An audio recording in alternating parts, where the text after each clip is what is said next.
Hello students, मैं शशि सिडाना स्वागत करता हूं आपका आपके अपने YouTube channel chemistry and GK Shashi Sidana पर। हमारे कक्षा 12 रसायन विज्ञान JET REET level 1 REET level 2 गणित व विज्ञान पटवार भर्ती परीक्षा संबंधी तैयारी के लिए व्हाट्सएप ग्रुप में नियमित लेक्चर व टेस्ट भेजे जा रहे हैं ताकि कोई भी विद्यार्थी अपनी पढ़ाई से वंचित न रहे। व्हाट्सएप ग्रुप में जुड़ने के लिए अपना नाम व पता लिखकर मैसेज करें हमारे मोबाइल नंबर 9928782905 पर। हेलो स्टूडेंट्स, चैप्टर जो हम डिस्कस कर रहे हैं विद्युत रसायन, क्लास 12th का चैप्टर हमारा विद्युत रसायन इलेक्ट्रोकेमिस्ट्री, जिसमें आज जो टॉपिक हम डिस्कस करने जा रहे हैं सेल का विद्युत वाहक बल या सेल विभव। सेल विभव या सेल का विद्युत वाहक बल डिस्कस करने से पहले हमें इलेक्ट्रोड विभव की जानकारी होनी चाहिए कि इलेक्ट्रोड विभव क्या होता है। तो पहले हम इलेक्ट्रोड विभव की बात करेंगे, फिर हम सेल विभव की डेफिनेशन देखेंगे कि सेल विभव क्या है। इलेक्ट्रोड विभव, इलेक्ट्रोड विभव वह मान है जो हमें यह ज्ञात करवाता है कि किसी भी इलेक्ट्रोड पर ऑक्सीकरण होगा अथवा अपचयन, यानी किसी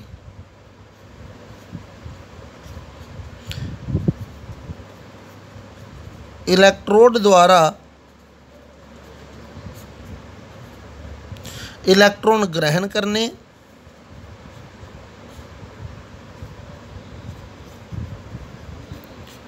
अथवा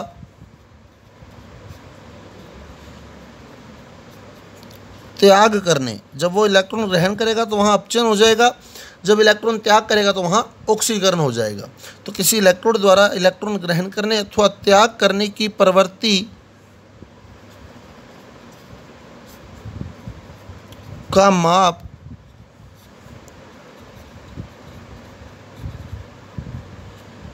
इलेक्ट्रोड विभव कहलाता है। किसी इलेक्ट्रोड द्वारा इलेक्ट्रॉन ग्रहण करने अथवा त्याग करने की प्रवृत्ति का माप जो होता है उसे हम इलेक्ट्रोड विभव कहते हैं। तो इलेक्ट्रोड विभव जो होता है वो दो प्रकार का होता है, क्योंकि किसी भी इलेक्ट्रोड पर इलेक्ट्रॉन ग्रहण हो सकता है यानी अपचयन हो सकता है, या इलेक्ट्रॉन का त्याग भी हो सकता है यानी ऑक्सीकरण भी हो सकता है। तो इस आधार पर इलेक्ट्रोड विभव भी दो प्रकार का होता है, एक ऑक्सीकरण विभव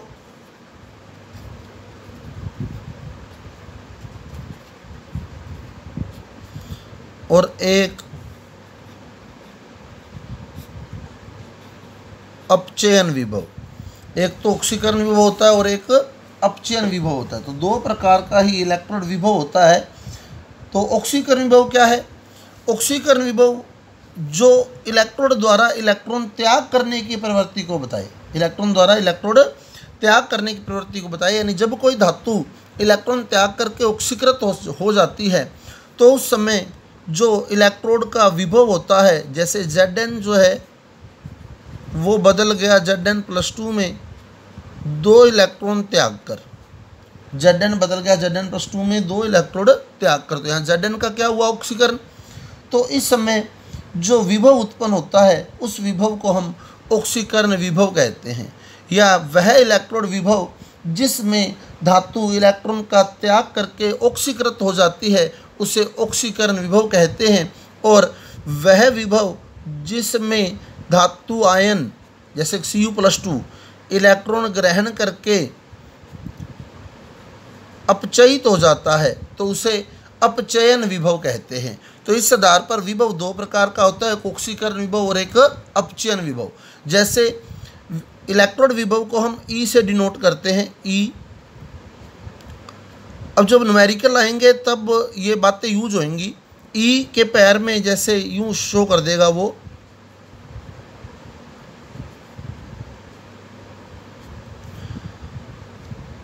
E Zn बदला है Zn+2 में, तो जब Zn+2 में बदला है तो ये ऑक्सीकरण को बता रहा है, ऑक्सीकरण को बता रहा है। इसका मतलब ये ऑक्सीकरण विभव दिया है आपको।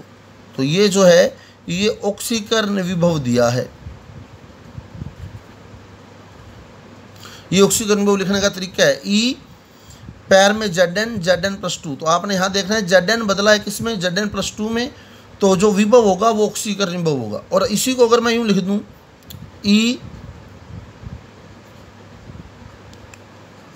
Zn+2 बदला है Zn में, Zn+2 बदला है Zn में, तो ये विभव अपचयन विभव हो गया। अब ये अपचयन विभव को डिनोट कर रहा है। यहाँ देखिए ये E विभव का संकेत है, Zn+2 बदला है Zn में, तो ये अपचयन है, तो ये अपचयन विभव बन गया, ये ऑक्सीकरण विभव बन गया। तो विभव दो प्रकार का होता है, ऑक्सीकरण विभव और अपचयन विभव। अब हमें ये ध्यान रखना है कि न्यूमेरिकल करते टाइम हमने अपचयन विभव का ही यूज करना है। अगर हमारे को ऑक्सीकरण विभव दिया होगा, अगर बाई चांस ऑक्सीकरण विभव दिया हो, तो हमें उसे अपचयन विभव में कन्वर्ट कर लेना है। कैसे? जैसे इसका ऑक्सीकरण विभव होता है 0.76 वोल्ट, 0.76 वोल्ट, ये ऑक्सीकरण विभव का मान है। लेकिन हमारे को न्यूमेरिकल में अपचयन विभव चाहिए होता है, तो हम क्या करेंगे, इसका अपचयन विभव बनाते टाइम पॉजिटिव साइन को नेगेटिव कर देंगे, माइनस का 0.76 वोल्ट कर देंगे। बस ये विशेष ध्यान रखना है कि न्यूमेरिकल में हमें अपचयन विभव का ही चयन करना है।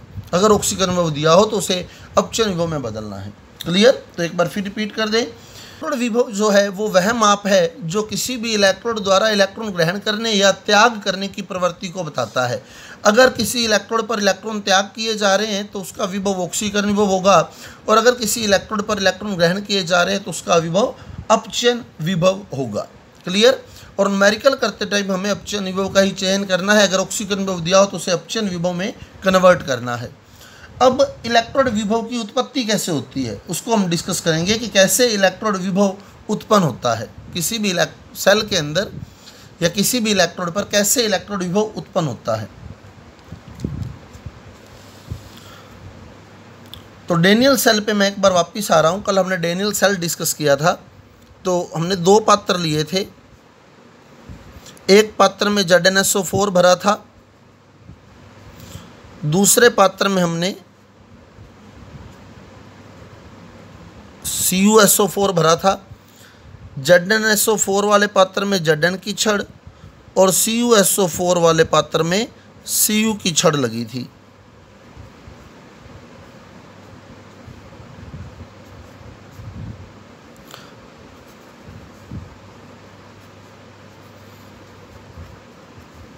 और दोनों विलयन जो थे, विद्युत अपघटय के जो विलयन थे, वो आपस में लवण सेतु के द्वारा जुड़े हुए थे, और दोनों जो रोड थी वो आपस में विभवमापी के द्वारा जुड़ी हुई थी, विभवमापी के द्वारा जुड़ी हुई थी। तो ये हमने डेनियल सेल का डायग्राम बनाया था।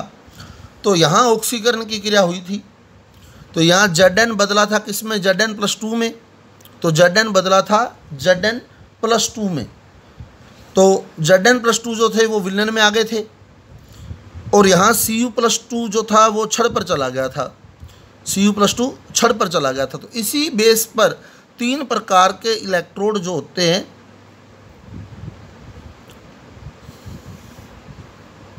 कोई भी इलेक्ट्रोड है उस पर तीन प्रोसेस संपन्न हो सकती है।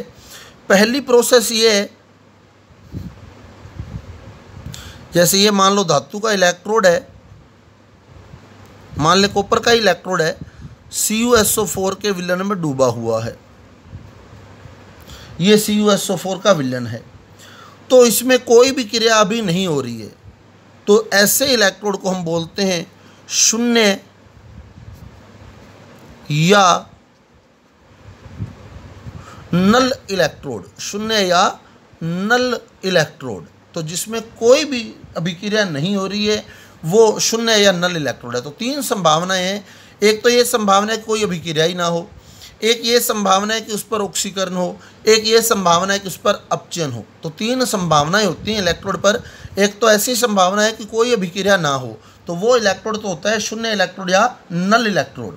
और दूसरी जो संभावना है वो ये है कि उस पर ऑक्सीकरण हो। तो जैसे Zn पे ऑक्सीकरण हुआ था तो क्या बना था, Zn+2, और साथ में बने थे दो इलेक्ट्रॉन। तो Zn+2 तो कहाँ आ गए थे, विलयन में। Zn+2 विलयन में आ गए थे, छड़ पर क्या रह गए थे, इलेक्ट्रॉन रह गए थे। तो ऐसी स्थिति में क्या होगा, अब दूसरी स्थिति ले रहे हैं, जब इलेक्ट्रोड पर ऑक्सीकरण हो, जब इलेक्ट्रोड पर ऑक्सीकरण हो, तो ये मान लो Cu का ही इलेक्ट्रोड है, CuSO4 के विलन में डूबा हुआ है। अब इस पर ऑक्सीकरण हुआ, तो जब ऑक्सीकरण हुआ तो क्या बनेंगे, Cu से बनेगा Cu+2। अब वो Cu+2 कहाँ आ जाएगा, विलन में। Cu+2 तो विलन में आ गया, और छड़ पर क्या बच गए, इलेक्ट्रॉन। तो इलेक्ट्रॉन के कारण छड़ पर क्या आवेश आ गया, ऋणावेश। तो ऐसी स्थिति में छड़ जो है वो विलन की तुलना में ऋणावेशित हो गई है। छड़ जो है वो विलन की तुलना में ऋणावेशित हो गई है। तो इसमें ये जो विभव उत्पन्न हुआ है, छड़ ऋणावेशित हो गई है, विलन धनावेशित हो गया है, तो दोनों में एक विभव उत्पन्न हो जाएगा। इसी विभव को ही हम इलेक्ट्रोड विभव कहते हैं।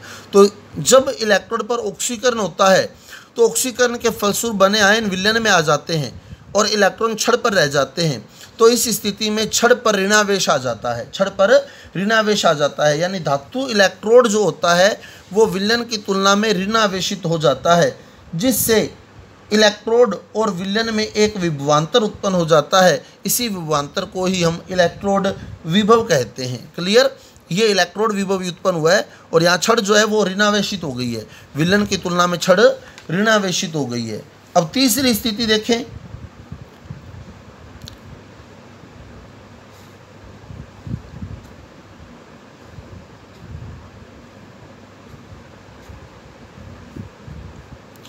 तीसरी स्थिति अपचयन की है। पहली स्थिति में तो कोई रिएक्शन नहीं हुई।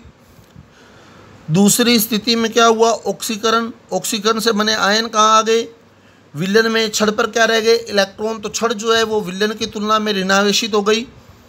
अब अगली स्थिति अपचयन की। अब अपचयन में क्या होगा, जैसे यहाँ हमने पढ़ा था विलन में मान लो Cu+2 है, विलन में Cu+2 है। इसी को देखिए हमने ये पढ़ा था, Cu+2 कहाँ पहुँच गए, छड़ पर। फिर इधर से 2 इलेक्ट्रॉन आ गए थे, तो अब ये Cu+2 है, ये छड़ पर पहुंच गया। तो जब ये Cu+2 छड़ पर पहुंच गया तो चाहे तो सीधा ही सोच ले भाई Cu+2 छड़ पे पहुंच गया तो छड़ धनावेशित हो गई, या ये सोच ले कि छड़ पर Cu+2 का अपचयन हुआ तो इसने इलेक्ट्रॉन ग्रहण किए, तो छड़ से इलेक्ट्रॉन ग्रहण किए तो छड़ पर इलेक्ट्रॉन की कमी हो गई, जिससे छड़ पर धनावेश आ गया। तो इस स्थिति में छड़ जो है वो विलन के सापेक्ष धनावेशित हो जाती है। क्लियर, तो 3 प्रोसेस होती है। एक तो कोई अभिक्रिया नहीं हुई तो उसे तो बोलते हैं हम शून्य इलेक्ट्रोड या नल इलेक्ट्रोड। दूसरा ऑक्सीकरण की अभिक्रिया हुई तो आयन तो कहाँ गए, विलन में। छड़ पर बच गए इलेक्ट्रॉन तो छड़ ऋणावेशित हो गई। और तीसरा अपचयन की। अपचयन में क्या होगा, जो धनायन होंगे वो छड़ पर चले जाएंगे और वहाँ इलेक्ट्रॉन ग्रहण करके अपचयित हो जाएंगे, जिससे छड़ पर इलेक्ट्रॉन की कमी हो जाएगी और छड़ जो है वो विलन के सापेक्ष धनावेशित हो जाएगी, छड़ पर धनावेश आ जाएगा। इस प्रकार धातु विलन पृष्ठ पर, ये जो पृष्ठ है बिल्कुल जहाँ छड़ लगी हुई है, धातु विलन पृष्ठ पर आवेश का जो विभाजन होता है वो द्विक स्तर बना लेता है। जैसे विलन द्विक स्तर का मतलब क्या है, विलन पॉजिटिव हो गया, छड़ नेगेटिव है, या छड़ पॉजिटिव हो गई, विलन नेगेटिव है। क्लियर, छड़ पॉजिटिव है, छड़ के सापेक्ष विलन नेगेटिव है, तो इसे हम द्विक स्तर बोलते हैं। तो जब प्रत्येक इलेक्ट्रोड में ऑक्सीकरण या अपचयन की अभिक्रिया होती है तो जो इलेक्ट्रोड होता है वो या तो विलन के सापेक्ष धनावेशित हो जाता है या विलन के सापेक्ष ऋणावेशित हो जाता है। यदि किसी इलेक्ट्रोड पर ऑक्सीकरण की क्रिया होती है तो वह विलन के सापेक्ष ऋणावेशित हो जाता है, और यदि किसी इलेक्ट्रोड पर अपचयन की अभिक्रिया होती है तो वह विलन के सापेक्ष धनावेशित हो जाता है, जिससे इलेक्ट्रोड और विलन में एक विभवांतर उत्पन्न हो जाता है। इसी विभवांतर को ही हम इलेक्ट्रोड विभव के नाम से जानते हैं। तो ये इलेक्ट्रोड विभव है। अब सेल विभव क्या है, देखो सेल विभव। जैसे सेल विभव का मैं फार्मूला लिख रहा हूं पहले, ई सेल बराबर ई कैथोड माइनस ई एनोड। ई सेल बराबर ई कैथोड माइनस ई एनोड। ई सेल क्या है, सेल विभव या सेल का विद्युत वाहक बल। ई कैथोड क्या है, ई कैथोड, कैथोड का अपचयन विभव। न्यूमेरिकल करते टाइम हमने अपचयन विभव ही लेना है, तो ये कैथोड का अपचयन विभव। ई एनोड क्या है, एनोड का अपचयन विभव। या कह दे कैथोड का इलेक्ट्रोड विभव, इसको कह दे एनोड का इलेक्ट्रोड विभव, या कह दे कैथोड का अपचयन विभव, इसको कह दे एनोड का अपचयन विभव। क्योंकि न्यूमेरिकल पुट करते टाइम हमने अपचयन विभव ही पुट करना है। हालांकि एनोड पर ऑक्सीकरण की अभिक्रिया होती है, पर अपने को न्यूमेरिकल करते टाइम अपचयन विभव ही पुट करना है। तो ये अपचयन विभव ही हैं दोनों, फार्मूला है जिसमें ये दोनों अपचयन विभव लिखे हुए हैं। तो किसी सेल का विभव उसके दोनों इलेक्ट्रोड विभवों का अंतर है, अंतर यानी माइनस, अंतर है, अंतर यानी माइनस है, बीच में माइनस का निशान है। तो किसी भी सेल का जो विभव है उसके दोनों इलेक्ट्रोड विभवों का अंतर है, जिसके कारण धारा का प्रवाह हमेशा उच्च विभव वाले इलेक्ट्रोड से निम्न विभव वाले इलेक्ट्रोड की ओर होता है। तो किसी भी सेल का विभव दोनों इलेक्ट्रोड के विभवों का अंतर है, जिसके कारण धारा का प्रवाह उच्च विभव वाले इलेक्ट्रोड से निम्न विभव वाले इलेक्ट्रोड की ओर होता है। शर्त है कि परिपथ जो है वो खुला होना चाहिए। सेल विभव जो मापा जाता है वो खुले परिपथ में मापा जाता है। फिजिक्स में एक्सपेरिमेंट करते हैं हम जोकी वाला सेल विभव मापी का एक्सपेरिमेंट करते हैं, जिसमें हमारे पास एक जोकी होती है। जैसे ये मान लो कोई वायर है, ये वायर है, क्लियर कर देता हूँ आपको सेल विभव मापने का प्रोसेस क्या है। ये वायर है, यहाँ मान लो गैल्वेनोमीटर जोड़ा होता है, सेल जोड़ा होता है एक, इसका विभव हमने ज्ञात करना होता है। एक मानक सेल, पूरा तो मैं नहीं क्लियर करूँगा आपको क्योंकि फिजिक्स एक्सपेरिमेंट में आएगा वो। ये गैल्वेनोमीटर है। अब इस तार के ऊपर जोकी चलाते हैं सेल विभव ज्ञात करने के लिए। जोकी एक धातु की नोब होती है, घुंडी होती है, उसको इस तार के ऊपर चलाया जाता है। कब तक चलाया जाता है? जब तक कि गैल्वेनोमीटर में शून्य विक्षेप न आ जाए, तब तक चलाया जाता है, जब तक कि गैल्वेनोमीटर में शून्य विक्षेप न आ जाए। अब मान लो जैसे मैं जोकी को यहाँ लाया, धातु की घुंडी को यहाँ लाया, गैल्वेनोमीटर में शून्य विक्षेप आ गया। शून्य विक्षेप का मतलब क्या है कि इस परिपथ में कोई धारा प्रवाहित नहीं हो रही है, तभी गैल्वेनोमीटर में शून्य विक्षेप आएगा। जब इस परिपथ में कोई धारा प्रवाहित नहीं हो रही है, तो जब परिपथ में धारा प्रवाहित नहीं हो रही है तो वो परिपथ खुला परिपथ हो जाता है। यानी सेल विभव का मापन जो होता है वो हमेशा खुले परिपथ में ही किया जाता है, जब सेल में जब परिपथ में धारा प्रवाहित न हो रही हो। क्योंकि विभव मापी में गैल्वेनोमीटर की सुई शून्य विक्षेप बताती है। शून्य विक्षेप का मतलब है कि वो परिपथ खुला परिपथ है। क्लियर? तो इस प्रकार खुले परिपथ में जब सेल में कोई धारा प्रवाहित नहीं हो रही होती, तो उस समय दोनों इलेक्ट्रोड के विभवों का जो अंतर होता है उसे हम सेल विभव कहते हैं। यही अगर परिपथ बंद होता, यानी परिपथ में धारा प्रवाहित हो रही होती, तब दोनों इलेक्ट्रोड के विभवों का अंतर विभवांतर कहलाता है। तो सेल विभव और विभवांतर में यही अंतर है। सेल विभव का मापन विभव मापी की सहायता से किया जाता है खुले परिपथ में, जब कोई परिपथ में धारा प्रवाहित नहीं होती, और विभवांतर का जो मापन होता है वो बंद परिपथ में वोल्टमीटर के द्वारा किया जाता है। तो सेल विभव विभवमापी के द्वारा मापा जाता है और विभवांतर वोल्टमीटर के द्वारा मापा जाता है। तो ये मोटा मोटा बेसिक फर्क है सेल विभव और विभवांतर के अंदर। ध्यान रखना, अब सेल विभव क्या है? खुले परिपथ में जब धारा का प्रवाह नहीं हो रहा होता, तब दोनों इलेक्ट्रोड के विभवों का अंतर सेल विभव कहलाता है। इसीलिए मैंने पहले आपको इलेक्ट्रोड विभव क्लियर किया। हालांकि बुक में पहले सेल विभव दिया है, लेकिन पहले हमारे को इलेक्ट्रोड विभव के कॉन्सेप्ट क्लियर होने चाहिए कि इलेक्ट्रोड विभव क्या है और विभवांतर क्या है। बंद परिपथ में जब परिपथ में धारा प्रवाहित हो रही है, बंद परिपथ में दोनों इलेक्ट्रोड के विभवों का अंतर विभवांतर कहलाता है। तो ये आज का टॉपिक था हमारा। कल हम डिस्कस करेंगे मानक हाइड्रोजन इलेक्ट्रोड का टॉपिक। अगर आपको मेरा वीडियो अच्छा लगा है, समझ आ रहा है, तो कृपया मेरे वीडियो को लाइक करें, ज़्यादा से ज़्यादा शेयर करें। Thank you.